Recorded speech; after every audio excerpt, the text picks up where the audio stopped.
আসসালামু আলাইকুম। তো একটা কাজ আজকে বেরোইছি, ভোটার আইডি কার্ডের ফটোকপি নিতেছি মানুষের। তো কেন নিতেছি এটা একটু বলি।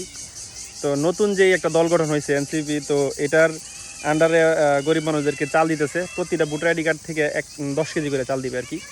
তো এখন আমার হাতে 15টা কার্ড আসছে, মানে এলাকার যে দরিদ্র যারা আছে তাদের 15টা নাম দেওয়ার জন্য।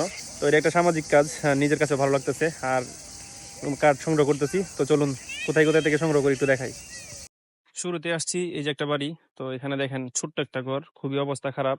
এই ঘরটার মধ্যে তারা 2-3 জন মানুষ থাকে। তো ওনার কার্ডটা দিলাম। তারপর চলে আসলাম আর একটা বাড়িতে। এখানে দেখেন ছোট একটা ভাঙা ঘর। তো এখানে মহিলা থাকে। আর এই যে এই পাশে দেখছেন এটা আর একটা ঘর। তো তাদের দুজনের দুই ঘরের 2টা কার্ড দিলাম। তারপর চলে আসলাম আর একটা বাড়িতে। দেখেন এখানে একটা বাড়ি, তো এটার কোনো জানালা নাই, কিচ্ছু নাই, একটা দরজা আছে। তো এটার ভিতরে 2-3 জন মানুষ থাকে, তারা বাচ্চা সহকারে। তো তাদের কার্ডটাও দিয়ে দিলাম। ভিডিও করার উদ্দেশ্য একটাই, যে আমার হাতে যে একটা দায়িত্ব আসছে, এই দায়িত্বটা আমি কাদেরকে দিতেছি, তো এই জিনিসটা আপনাদেরকে একটু শেয়ার করা। তো এই যে একটা দেখছেন ঘরটা, তো এখানেও মোটামুটি একটা খারাপ অবস্থা ঘর, তো এখানেও একটা দিয়ে দিলাম। তো আমার আইডি কার্ড সংগ্রহ করা শেষ।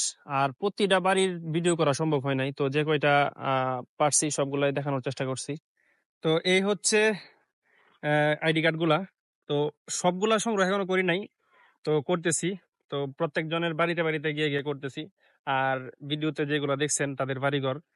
তো আমি এই জন্য উল্লেখ করছি যে আমি আমার কাছে যে দায়িত্বটা আসছে, তো আমি কাদের নামগুলা দিতেছি, তো এগুলো একটু দেখানোর জন্য এই ভিডিওটা করা আর কি। তো মানুষের পাশে থাকলে অবশ্যই নিজের কাছে ভালো লাগে। তো ধন্যবাদ, আসসালামু আলাইকুম।